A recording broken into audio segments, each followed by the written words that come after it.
Shalom, selamat pagi. Tuhan memberkati kita semua. Dan saya percaya Bapak Ibu tetap dalam keadaan baik-baik, sehat-sehat. Saya percaya kita terus tinggal di dalam Tuhan dan firman-Nya tinggal dalam hidup kita. Kita akan mengalami kualitas doa.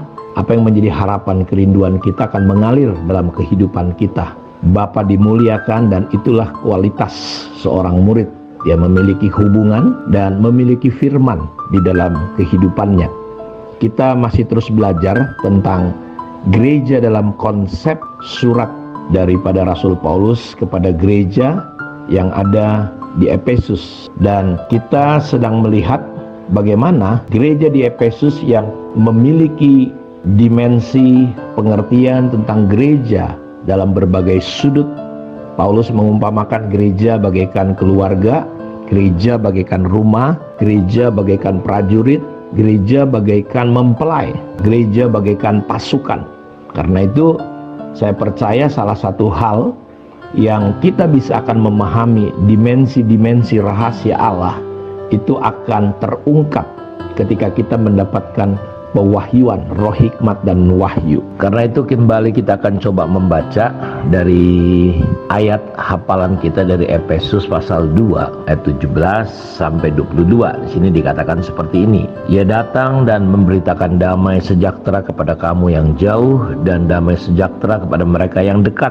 Karena oleh Dia kita kedua pihak dalam satu roh beroleh jalan masuk kepada Bapa. Demikianlah kamu bukan lagi orang asing dan pendatang, melainkan kawan sewarga dari orang-orang kudus dan anggota-anggota keluarga Allah yang dibangun di atas dasar para rasul dan para nabi dengan Kristus Yesus sebagai batu penjuru. Perhatikan, di dalam Dia tumbuh seluruh bangunan rapi tersusun menjadi bait Allah yang kudus di dalam Tuhan.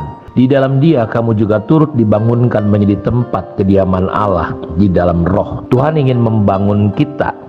Dia sudah berkorban memberikan anaknya supaya kita yang jauh menjadi dekat, supaya roh perseteruan, semua hal yang menghalangi, yang selama ini akibat dosa menimbulkan banyak hal, tapi lewat salib Tuhan ingin membangun kita. Dan gereja yang Dia mau bangun adalah gereja di mana Dia bisa diam dan tinggal. Dia bukan hanya sekedar hadir, persekutuan atau fellowship, karena setiap kita fellowship ada Tuhan, tetapi Tuhan mau kita menjadi rumah tempat kediamannya, di mana di dalam Dia kita tumbuh. Kalau ini bangunan, kita bisa tumbuh seluruh bangunan rapi tersusun menjadi bait Allah yang kudus di dalam Tuhan. Karena itu disinilah Bapak Ibu peran kita memahami konsep gereja di dalam apa yang Rasul Paulus tuliskan kepada gereja yang ada di Efesus. Karena itu saya ingin kembali mengajak saudara melihat dulu sebelum nanti kita mendalami lebih dalam lagi di pasal 2 ini, pasal 3, pasal 4, pasal 5, pasal 6. Coba kita melihat sebentar dari Efesus 1. Dan surat ini ditujukan kepada orang-orang kudus. Paulus itu panggilannya adalah dia melayani bukan orang-orang Yahudi, non-Yahudi.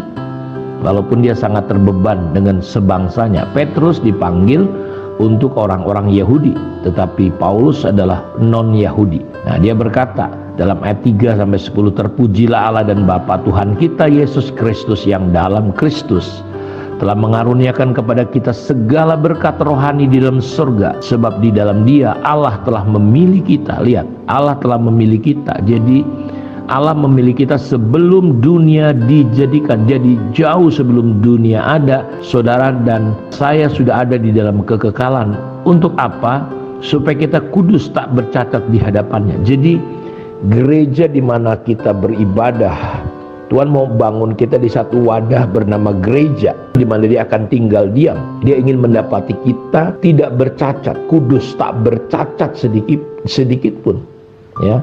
Dia ingin menempatkan gerejanya tidak bercacat, berkerut. Dan ini didesain. Jadi ketika kita ada dalam komunitas gereja lokal kita, Tuhan sedang menyiapkan kita menjadi tempat kediamannya, di mana roh Allah tinggal. Dan rencananya ini sudah ada di dalam kekekalan. Dalam kasih Ia telah menentukan kita. Lihat, kembali diulang, dalam kasih. Dengan kasih-Nya Dia menentukan kita dari semula oleh Yesus Kristus untuk menjadi anak-anak-Nya. sesuai dengan kerelaan kehendaknya, supaya terpujilah kasih karunia yang mulia yang dikaruniakannya kepada kita di dalam Dia yang dikasihinya. Sebab di dalam Dia dan oleh darahnya kita beroleh penebusan, yaitu pengampunan dosa, menurut kekayaan kasih karunia-Nya yang dilimpahkannya kepada kita dalam segala hikmat dan pengertian.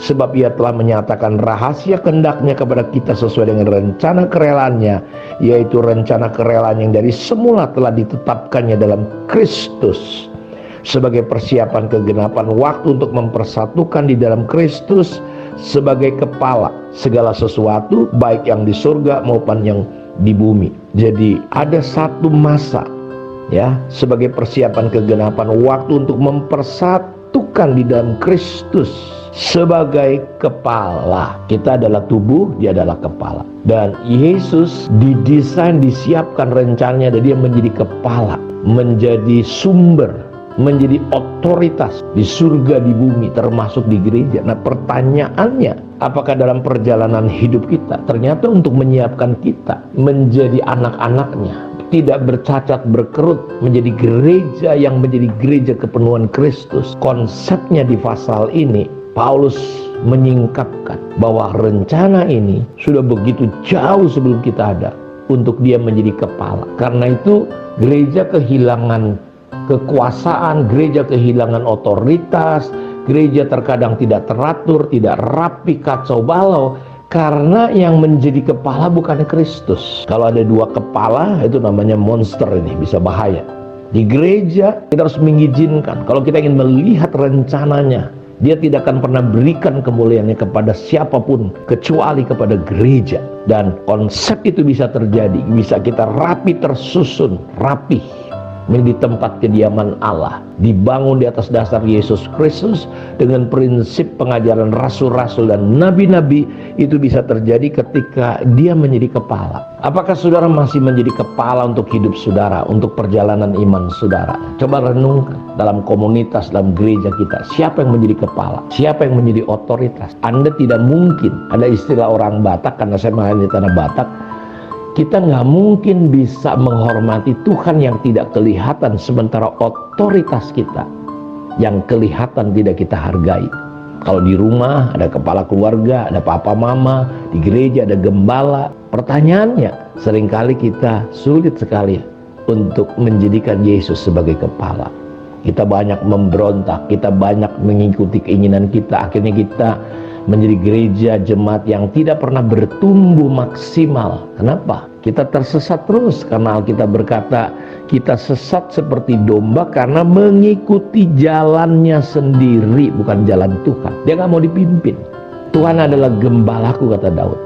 Kalau kita mau digembalakan, kita mengizinkan Tuhan menjadi kepala, saya mau katakan kau akan menemukan air yang tenang. Seringkali kita udah bolak-balik, pindah-pindah gereja, bolak-balik kemana-mana, tetap kita nggak menemukan jiwa kita tentram, jiwa kita tenang. Kenapa? Bukan karena gerejanya kurang bagus, kurang sempurna. Nggak ada gereja yang sempurna. Persoalannya adalah kita tidak menjadikan Kristus sebagai kepala, sebagai pusat, sebagai otoritas, di mana kita belajar untuk menundukkan diri kita, submit dengan Dia. Karena itu saya berdoa, biarlah kita menjadi gereja kepenuhan Kristus, seperti yang Paulus katakan kepada gereja di Efesus ini. Tuhan memberkati kita. Mari kita berdoa. Bapa, terima kasih untuk kemurahan, untuk anugerah-Mu. Diberkatilah semua umat-Mu.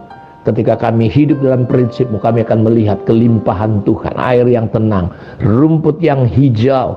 Kami akan boleh mengalaminya di dalam kehidupan kami secara pribadi, keluarga, bisnis, usaha, pekerjaan kami, di gereja lokal kami. Terpujilah Engkau Allah. Dalam nama Yesus kami berdoa. Amin. Tuhan memberkati kita semua. Shalom.